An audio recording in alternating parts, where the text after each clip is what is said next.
New Thought Media Network. We are a global broadcast network of positive music, media, and entertainment, inspiring humanity's evolution along the journey of enlightenment and creating a world of love, peace, empowerment, and prosperity for all.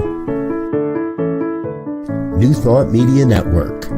Positively inspiring.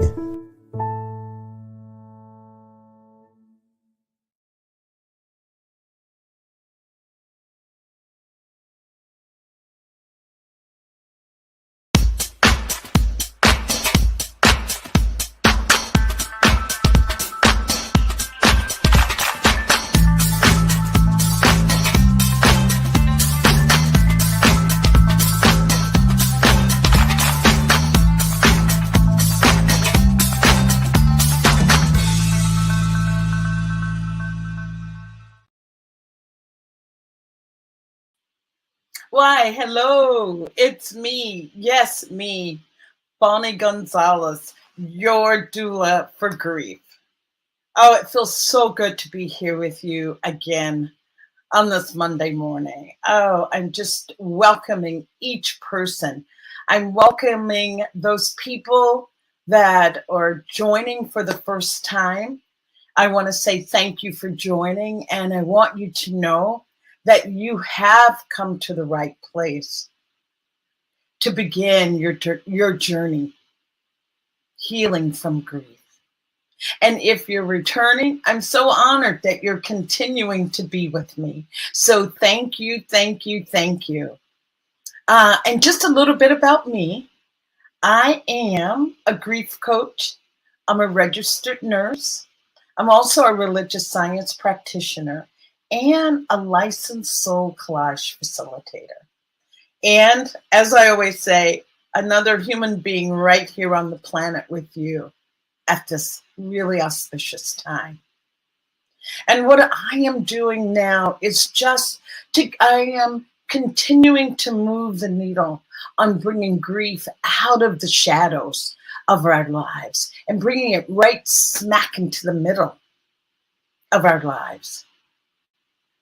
Because grief has a truly a superpower, and that superpower is to heal us, change us, transform us in a positive and life-affirming way.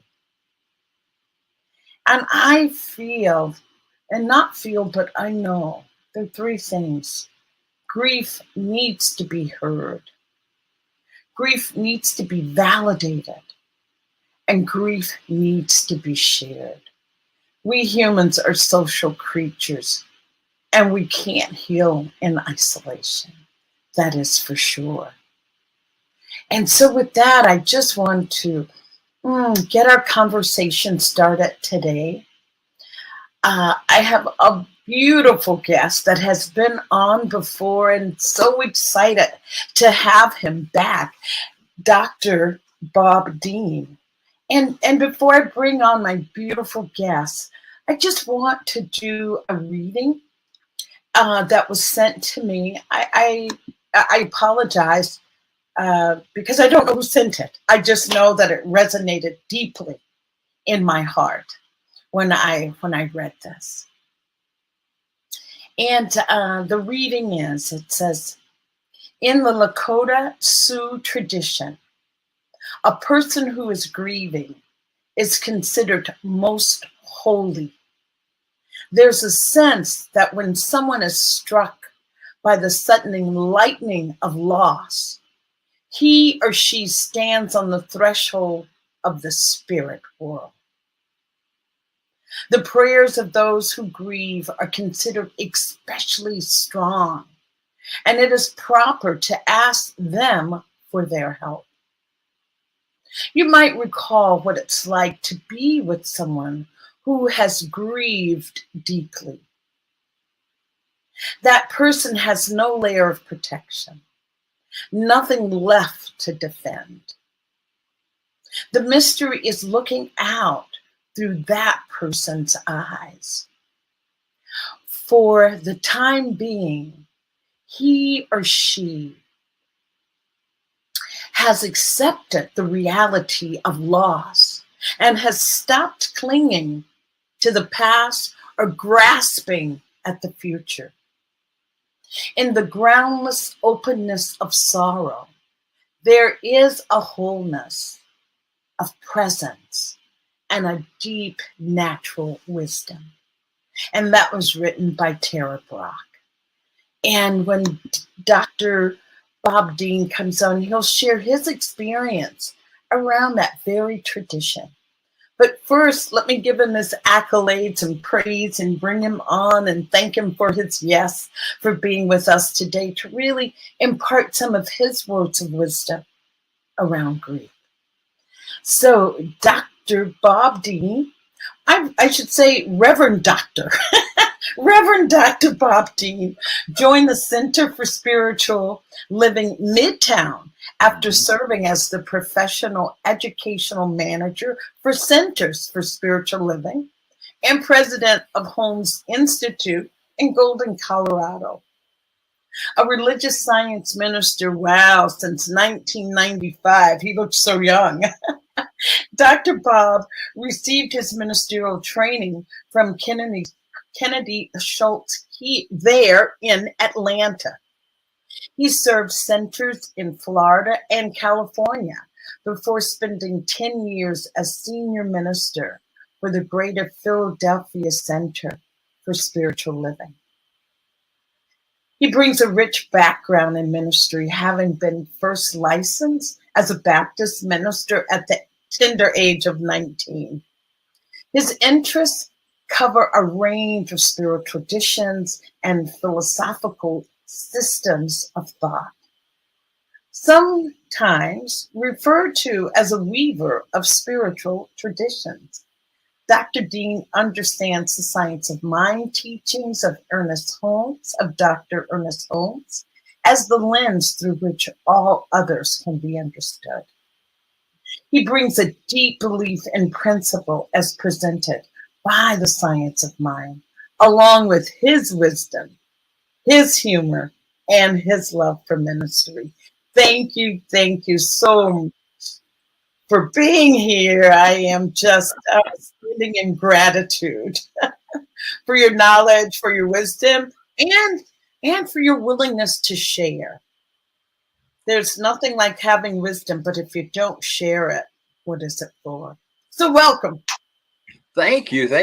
Wow, what a welcome and what a wonderful introduction. And if it's all good and it's all true, thank you very much. Yes, I know. I feel the truth of those words when I said them. That is so you. Yes. So you, Dr. Dean. Yes. Yeah, I've been around this for a while. I've been doing it for a long time, and I've been, like every human on the planet, just another guy who's lost people and gone through grief.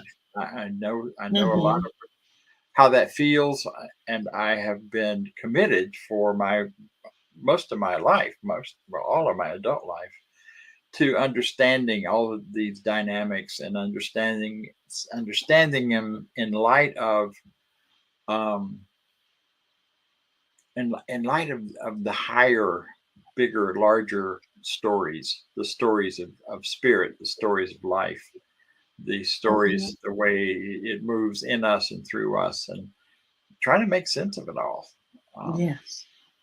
For me, the connection with this story, with this the Lakota tradition, when you popped that up and said you were going to read it, I went, well, duh. We hadn't talked about this ahead of time. No. When my mother made her transition, about 8 years ago now, we did the usual memorial service, and I have another story about that. We'll save it for a minute later. But in that tradition, well, I'll tell you now. In that traditional Baptist church, which was very, very, we had the casket down front, and she was there for everyone to view coming in, that sort of thing. The family came in, got seated, and about the time the people began to come in, they were beginning to be brought in. My granddaughter, at that time, who was 3 years old, got away from her mother Oh because no. she had spotted the microphone up on the stage, and she was a little performer. So she got loose. She ran up on the stage, grabbed the microphone, and started singing songs from Frozen. Oh no. And it Wonderful. was the one about living and living life at its fullest and richest. And she had every word right. She had all the tones right. She was really had that down because she'd been singing it over and over and over again. Yes, kids hear that. Yes. But and my daughter started moving up to stop her, and I said, no, let her finish. My mom would have absolutely loved that if she. And who knows? She was probably hanging around paying attention. Yes, yes. But it was such a relief for all of us because we not only were feeling the sadness and loss, but it just reminded us of the celebration and the new life. She was. I mean, Sophie was something else at that point, and she still is. She's Sophie. I was going to ask. Sometimes she's embarrassed when I tell the story, but that's okay.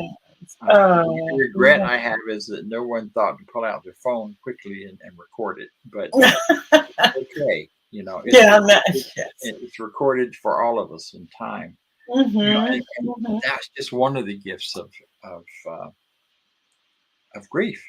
I mean, that was her reaction to it. She felt what everybody else in the room was feeling, and may not have even understood it very well, although we talked with her some.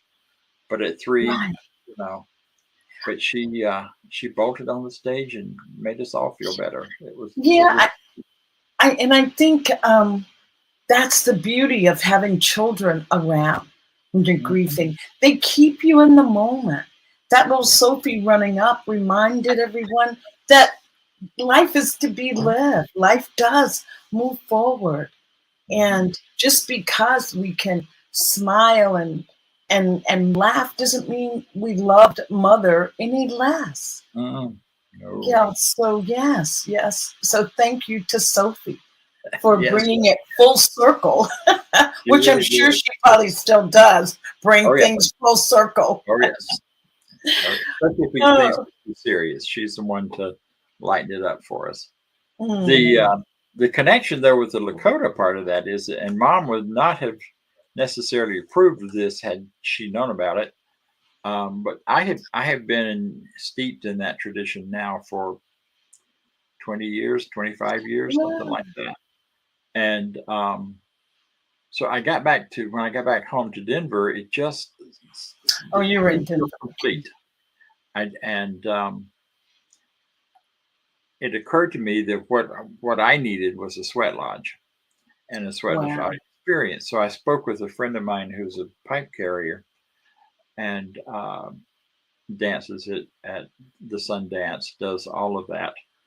And she said, well, of course, we'll do a lodge. So we did a sweat lodge honoring her and her transition and honoring and working with me in my new beginnings. Wow. It was very powerful. It was very hot. It was a typical sweat lodge. Yes. But it was also, rebirthing. Part of what happens with the sweat lodge is there's always a rebirthing element to it. You go into the ground, and then you come back out of the ground when it's done. And I experienced that very powerfully. So, and we put words to it. She did. It was a mixed sweat, but it was it was beautiful. It was powerful. And the thing about it that caught me, and not only in that, but in the reading, is that idea that honoring the person grieving and recognizing that they're in a very powerful, you're in a very powerful place if you are that person. Yes. You're in that place. And many traditions in the past have had ways of symbolizing that, so that the community when you're in that deep grief. Black armbands were real common. Yes, exactly. Where I grew up in North Florida. for a while. Once we got through the 50s, it sort of started to they disappeared, or people wore black. It was just for 6 months to a year. Yeah, or a year from my for years. Yeah. It was a year. It was a year, and as you said, that black armband was there. I remember on Mother's Day, if your mother had transitioned, you wore white carnation. Right. If your mother was alive, I mean, we really honored the fact that yes, transition happens, and and those people that had the white corsage or the white carnation, really was treated very gently. Was just treated very gently, and I sometimes wonder if we brought those things back now. I'm here in California, being on the subway. I wonder if I saw someone that had a white armband or black armband or whatever we decided would symbolize our grief. How would they be treated? How would that give us a moment to pause, to say, grief is a part of our lives. Yeah. Let's honor it. So I'm so sorry. I just when you said I love it.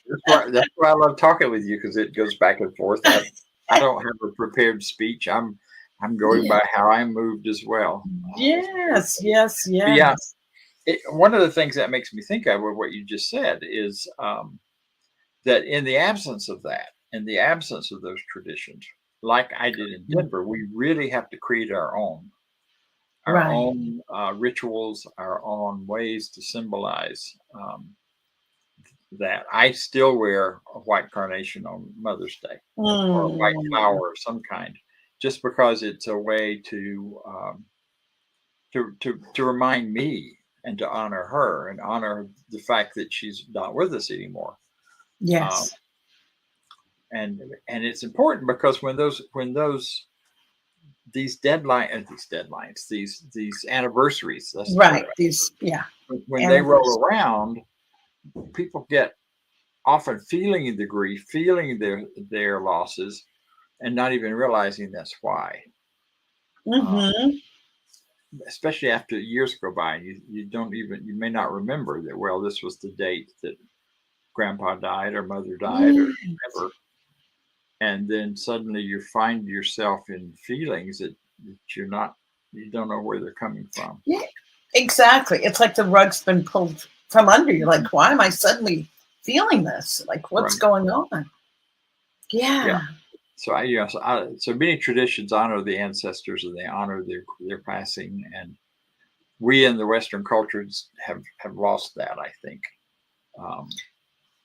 We're right in the moment. Everything's about right now, and get the funeral over with and get on with your life. And oh my gosh, it's interesting to me how many people actually don't do memorial services anymore, especially if they're not part of a spiritual practice or spiritual religion. Right. But I often do services I have some connections with the local memorial or funeral homes. So that if they have folks who don't have a spiritual tradition of any kind, but want to do a memorial and want someone to oversee it, I do that because I think it's so important that we honor and have a way to symbolically express the grief. Something greater, so greater good can come from it. Giving the opportunity. Because so many times I have people that now are moving into more the modern tradition of just moving right through, no ceremony. Grandpa passed or cousin passed. And then they're sitting with, wow, I don't know why I can't move on. I just feel so stuck. Because we've not created a space for them to grieve. Yeah. And that's what I feel is missing. Bob, and I think that's what we're doing here right now, reminding. That's our mission. That's our mission, to bring that back, and not doing it with a clenched fist and we're radical, but doing it with gentle love that we've just kind of lost our way with how to navigate grief. So I wanted to ask you a little bit about the Lakota and tradition. Oh, did you lose me? Go ahead. Yeah, that's fine. Uh-oh. I was like, uh-oh. I am not an expert on it, but I will share what little bit I know. I was just asking from your experience. Okay. Yeah. How is grief held? I'll give a little backstory why I asked that. I was listening to a speaker from Senegal, and she was saying that when someone has a loss in their community, in their village or community, it's not like, you know, Bob's mother transitioned, or Bonnie's, you know, ex-husband transitioned. It is, they hold it as grief has found us. Us, quote, quote, grief has found us. So everyone takes it on. That not, oh, stay away from her, she's grieving. No, it's like we are all in grief. So that's what I was asking about. Any insights there with Lakota tradition on grief or a loss? We could say loss. I'm sorry, nothing comes to mind on that one. Sorry. I have not. The only experience I had with it within the tradition was this sweat lodge, and whenever I requested it, what I found out is that it was not, that it was a common kind of event, and the content of what went on in the lodge was not something we created. It has been passed down and was part of the tradition, and it was done in community, a small community of people who were gathered around for that. Had we been in a situation where there were more of the community of Lakota folks around, I suspect it would have been much more of a communal thing. Yes. Makes me think I was in Bali quite a few years ago and invited to a Balinese memorial. Ooh, okay, in Bali. In Bali for a part of the Balinese, one of the Balinese long-time families. And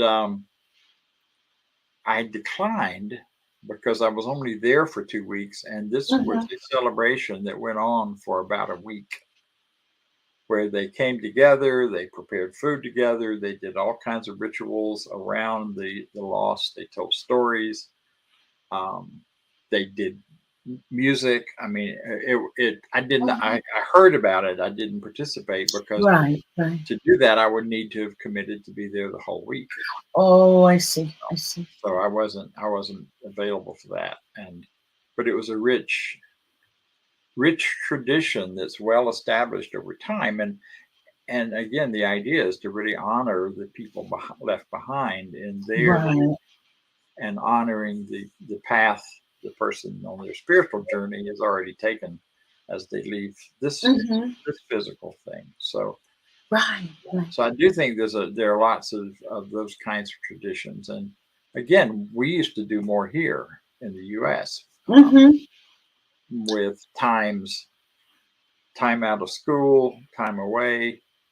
All of that. And it's just been lost. And I think that doesn't give people as much of an, like you said, of an opportunity to move on. It doesn't get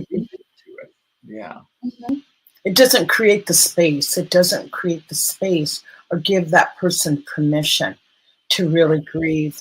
And there were just a couple things I want to touch on, because the sweat lodge, when I hear you talk about it, that is like a ritual, if you want to. And a ritual is what really can kind of ground us in that grief, and gives us some sense of control.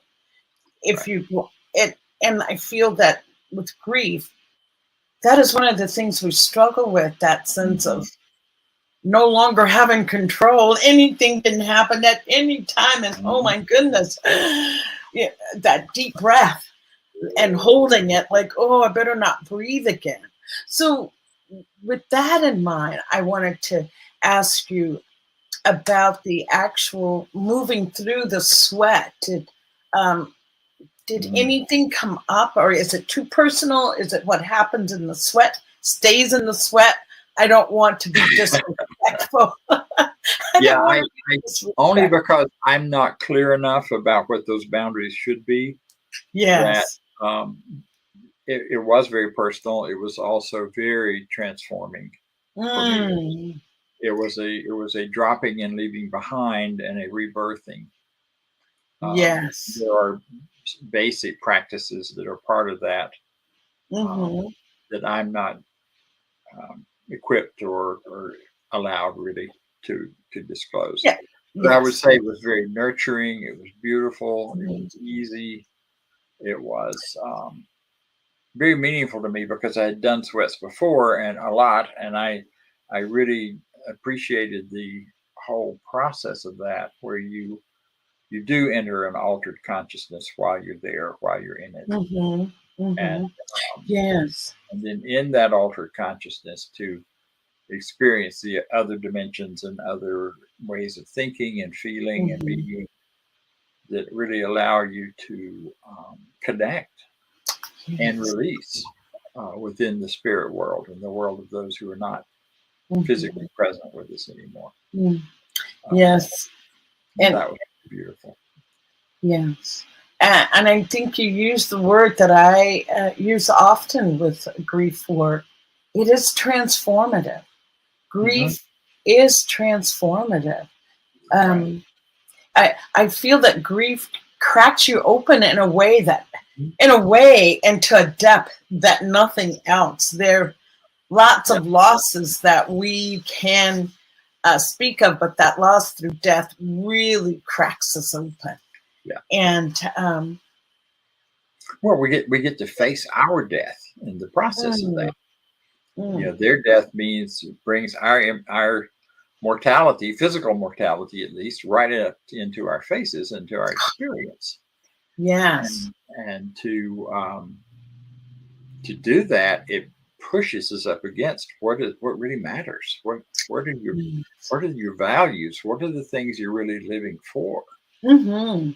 Yes. And all of that. So yeah, I agree with you. I think it's a very powerful experience.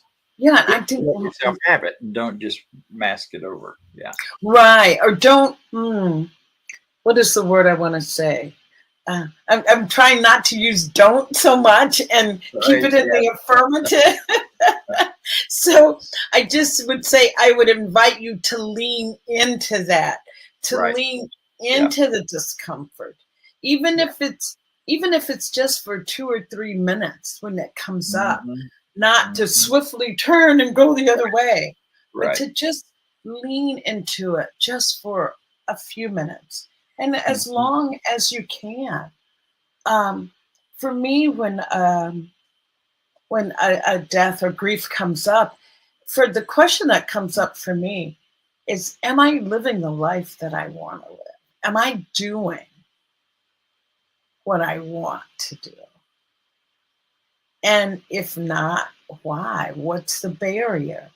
Or, wow, just this week I was telling someone, oh, I'm living my best life, feeling like I'm on that path of living my best life. And I was going to say, the reason I bring that up, my sister's birthday is October 4th, which is just a few days away. And she made her transition suddenly in 2020, and not even from COVID. And she's one of those that I was in Ireland during the pandemic. We couldn't leave to come back to the US. Ireland had really stiff penalties around COVID. And so never got to have that actual funeral that I feel, for me, for keeping it in the eye, that I would have been able to appreciate. We did do a ritual later when I got back to the US. But it just kind of, sometimes it still leaves that little hole in my heart. Because for me, Bob, it's about honoring that life. And I would have wanted to honor it in a big way, in a big way. So, that's some of the things that grief brings up for us. Yeah. How do you want to honor, or what is it that you honor? I think you said what's important. Yeah. What value, what do you honor, how do you, and I think there is a lot to be said for creating those ongoing kinds of things if you need to, or if the grief is not, if there's a need in you to do something to honor. I mean, that's why folks have altars in their homes where they keep the whole Day of the Dead from Latin tradition, where we continue to, because they're, in the world of oneness, in the world of one mind, one idea, one power, where we don't believe in two powers, there's a sense in which that life has never stopped, even though it's shifted into another mode, and to find ways to honor that are really, really important. And if it's if it's been a lot of years, sometimes it's only a matter of just taking a moment and remembering. Yes. My father died in October, coming up. And a long time ago, I was 7. He was 30. And he's a young man. Very young. Wow, Bob, very young. Very weird kind of disease that had not even been recorded yet. There had been one or two other cases. So he was. Wow. Anyway, and it the first stuff. Absolutely transformed and changed my life. And so around the middle of October, for most of my life since then, has always had a bit of sadness, and at bittersweet. The same time, bittersweet, because one of the gifts of the loss of him is that I was catapulted out of that community and into a community where I found a greater sense of love and support and possibility than I ever would have there. I would have gladly traded that for him still being around, but it was a real gift that my grief and the grief of my immediate family, my mother and my sister, took precedent. And so some of the other family members stepped in and took us out of there to another part of the country. And for many years, on the 23rd, I've done some kind of a ritual. I'll either write, maybe as simple as lighting a candle. Writing stories about my memories of him and things of that sort around that time has been really helpful to process the grief, and it's been a real gift. Right. That's just, it feels like so young, but even you can speak to that yes, you still grieve. Some people feel they need to shield children from grief, but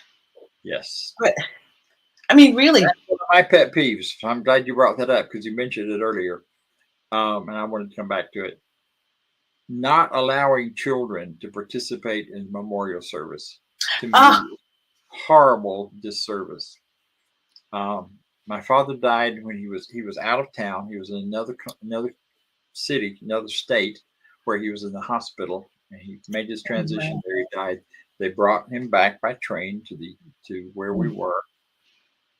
The night before the funeral, they took me and my sister over to view him.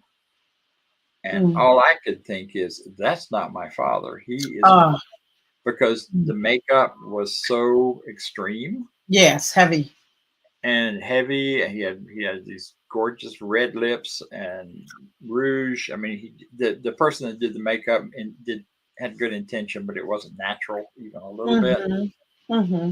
Dad would never have gone along with that. Exactly. Yeah, Dad would not. No. He would not have sat still for that.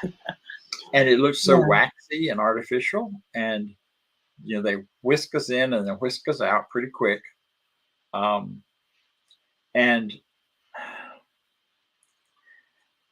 I formed a belief right then and there that it wasn't him.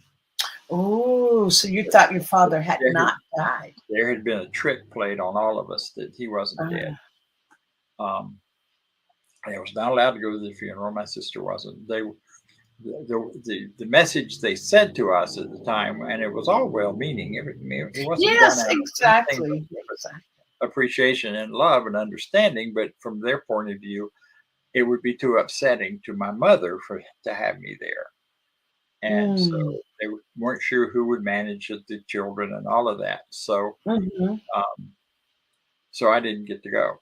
And I just heard later when it was over. So there was a real long time, a real sense of incompletion because I didn't get to hear other people grieving because people were shutting down around me and stuff. Any resentment, you think? Any resentment? Oh, yeah. Rebellion? Guilt, a lot of anger around it for me. But all of those are elements of grief anyway. So that was all mixed in with the situation, I think. It took me years to sort that out. I mean, I spent a couple of fortunes in therapy and other kinds of work over the years trying to sort through that. Right. Which in some ways was a gift because I also then came to grips with who I am and my life and how I want to live. Yes. But it was not a pleasant gift. It was not one that felt good. But it was certainly helpful and useful. Right. The other gift that he gave me, or that his loss gave me, is that when they told me he had passed away, that was more believable for some reason. Once I saw the body, I wasn't so sure. Yeah, right. But the idea that in some ways, ultimately and essentially, we are our own persons, our own people to guide our lives. Now we get source help, we get help from other people, we get all sorts of help, but the ultimate responsibility for my life was mine. And I know that because at the time my mom was so incapacitated by the loss. Yeah, so cool. I remember clearly, I was on the bed, I was crying, I was talking to my grandmother about what's going on, and I don't know that I said it out loud, but I said it in my own head. I'm alone now. Wow. I've got to figure out how to make life work without knowing how or who or what. Wow, 7 years old, feeling that you're on your own. And you know, there's a downside to that, and that makes community difficult. But the upside to it is, ultimately and finally, for my spiritual life, I am, and so are you, and so are all of us. Not by ourselves, for we have huge support and huge connection, but on my own to make my own choices, to figure out what I want to do and what matters and what to be, and that coupled with when he made his transition, about 2 months before that, he had a religious conversion, spiritual conversion.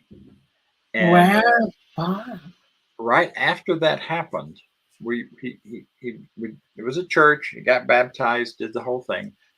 We were walking back to the car, and he had his wet clothes, because at our little Baptist church, there was a dunking pool up at the front of the church. Yeah. And they did the baptism there, and it was beautiful. I remember that very clearly. Walking back to the car, he had his suit all bundled up because it was soaking wet. He dropped it in the dirt. And I went, uh-oh. Yeah. But Dad had a temper, and he was not adverse to expressing it loudly and violently. Very, very vocal. Very vocal was his emotional state. Yes. Right. So I scurried around behind my mom. Oh. So I would be okay and safe if he did explode. Right. He didn't. He picked the clothes up. He started laughing at himself. Wow. And for the rest of his life with me, he was a changed person. Wow. And I went, and what I knew in that moment in the bedroom with my grandmother was, if there's a way to live through all of this stuff that's now coming at me, there's something about this relationship with God that's got to be the answer. Got to be some kind of way, because I saw the change it made in him. I didn't know what happened or how he did it or anything about it, but he truly was transformed after that experience. And that gift has been mine all these years. And that was the gift he gave you, the gift he gave to your life, my life, before his transition. Yeah. And I don't know how it would have been different if he had lived, if there had been there would certainly have been a different path in terms of our life experiences. But I also know that it put me on a path, which is how, when I was 19, I became a minister. Oh, that explains it. Completely, and it's been my whole life journey is to try to understand how we live in relationship to divinity, to the divine, and what that has to do with me on a day-to-day basis. Wow. What I have to do with it, and what we have to do with each other. I mean, that whole arena. And I've walked away from it at times. I worked as an accountant for a little while and did some other things. Yes. But only for a little while. I couldn't stay away from it. And so your life. What a gift. What a gift. Because I've had such a rich time and experience up until now, Yeah. And I'm sure, but I'll ask the question anyway. Going back to that and knowing that he was this transformed person. So when you transitioned, you had, you had a richer, more harmonious memory of your father versus the explosive guy that's, going to blow up. And so left you with that kind of gift or a nugget. So with that, how did that shape you? How did that shape your future responses to grief? Do you think do you fall back on that to say, wow, that shaped my responses to grief later in life, to loss? I think it's been a mixed bag. It has made me much more aware of the losses in my life when they've shown up. And I feel them very intensely now.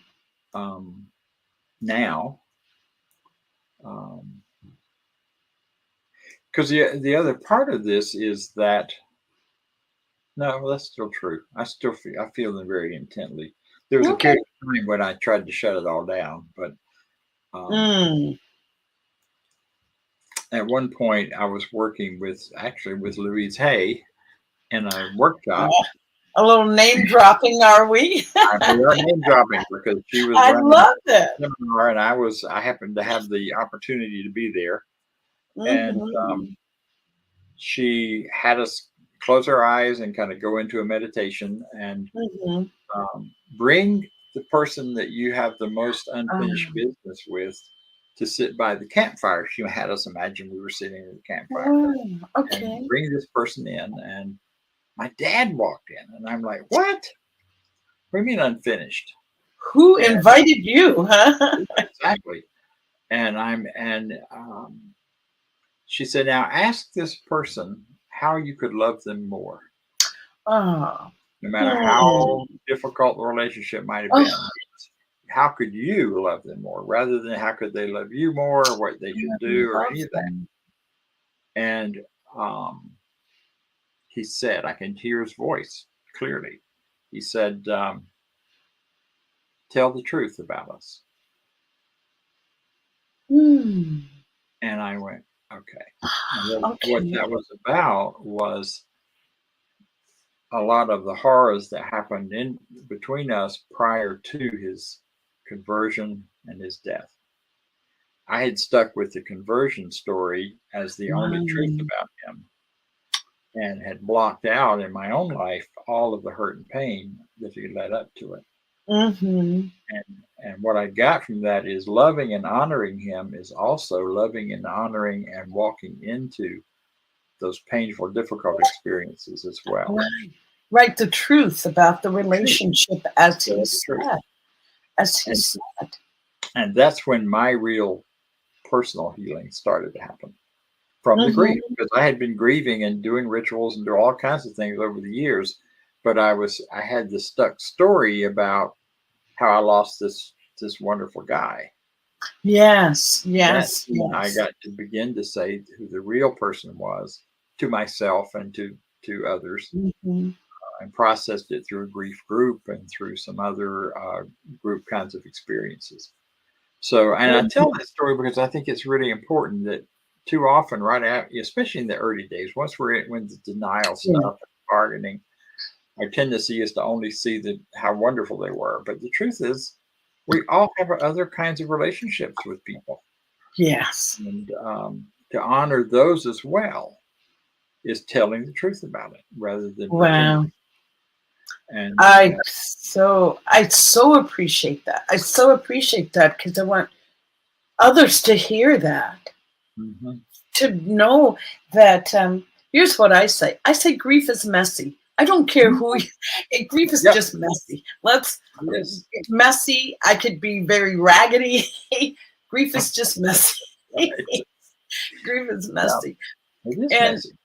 Yeah, and I, like you, I lost my father 40 years ago. Wow. Yeah, 40 years ago.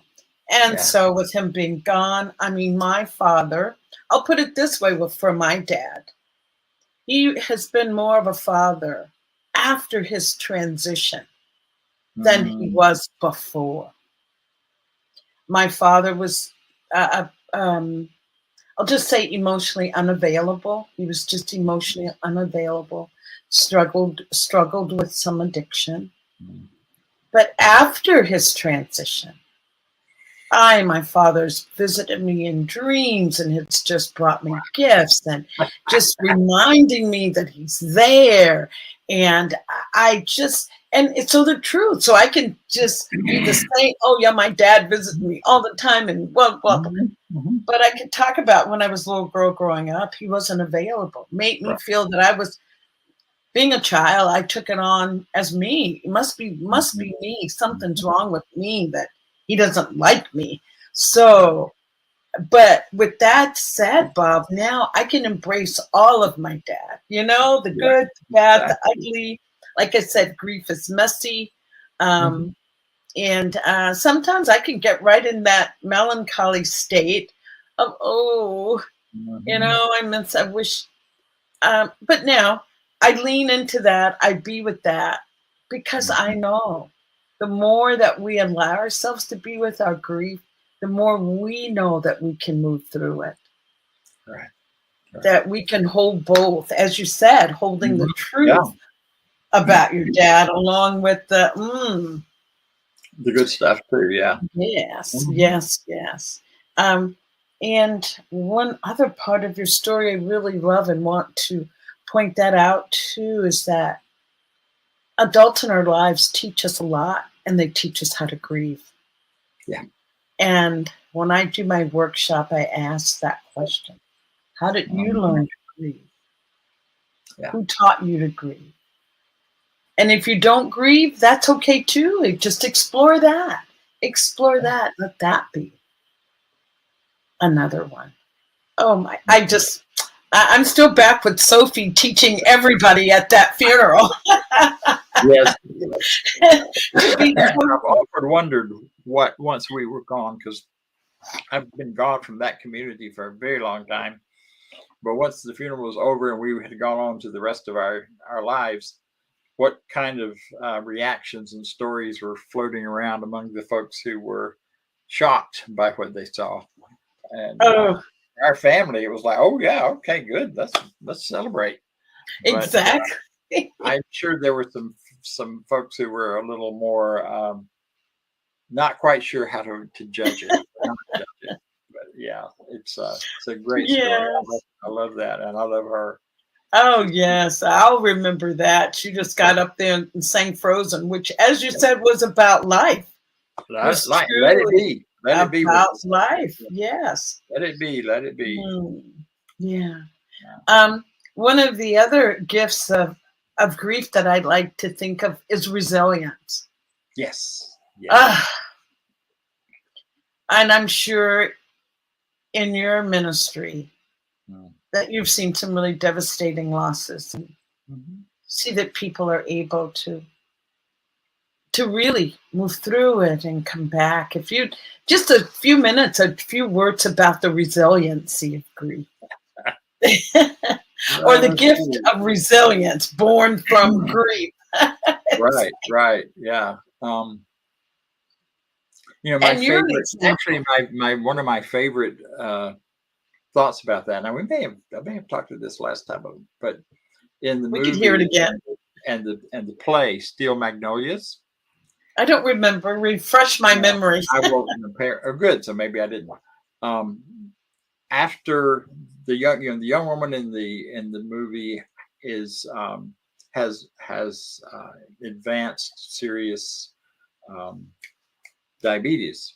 Diabetes. At one point, she dies, and a lot of most of the movie is about the relationship between these four women friends in this community, and but after she dies, they all go to the funeral, and after all the work to do the funeral, and it's very sad. I'm sitting in the theater right with everybody else crying, and Sally Fields plays her mother. So they go out to the gravesite, and then Sally just burst into this angry tirade. I am so angry. I'm angry at God. I'm angry at her for dying. I'm angry. Angry. She just goes on, and her friends are standing around, kind of looking perplexed. She runs completely out of steam on the anger, and there's this perfect pause, and everybody burst into laughter. Their laughter at her anger, laughter at the fact that she's feeling what she's feeling, just laughter. And so did the whole theater. Everybody in the theater joins in. Wow. It just shifted everything. It shifts everything. And it's that resiliency, that ability within a human being, all of us, to find that joy in the midst of the most awful pain, to find that moment of release and relief. Yes. That's really a part of what grief is. It's about letting go of all of that stuff so that we can begin to move on and honoring the fact that our lives go on and our lives are forever, as in my belief, as is the person who's made the transition. I have no idea what that means once they're gone to the other side. Whatever the other side is. Yeah, whatever it is. This side, the other side. Part of the Lakota tradition is that after someone passes, they spend a year on the planet, wandering around in spirit form, doing any business that didn't get finished, and any of that. Oh, I love that. The tradition that I was taught. Now, again, I don't. Yeah, I'm just saying. I love that. I love hearing different. I love that idea, and then at the end of the year, they go on to whatever's next after they they're in the spirit world, but they leave after a year. And there's actually some rituals that happen at that point. Yes. I'd love to participate. Think about the Catholic Mass, where there's a Mass done a year later. Oh, okay. We've gone back around the sun. We're back in the same vicinity. We're in the same consciousness a year later, and it's, you know, it's the perfect time then to continue the healing process that grief is, as we ritualize that. But yeah, the resiliency is what it's all about. Wow, resilience, just beautiful. Oh, yeah, I just love that, and knowing too that as painful as it is in the moment of loss, as difficult as it is, to know that yes, you will move on, you will move forward, but there's no rush. There's no rush. The more you can really process it and be with it, right, the sooner then that you could feel like, yeah, I can breathe. And you still may have those moments of, as I call it, being messy and raggedy. Because grief can be uncontrollable and unpredictable. So just being with what is, and my only thought is not to fear it, if you can. To know that it is a normal part of life. It is a beautiful part of the human experience, even though it may not feel beautiful in the moment. But the more we can allow ourselves to feel that depth of sadness, then the more joy we can also feel.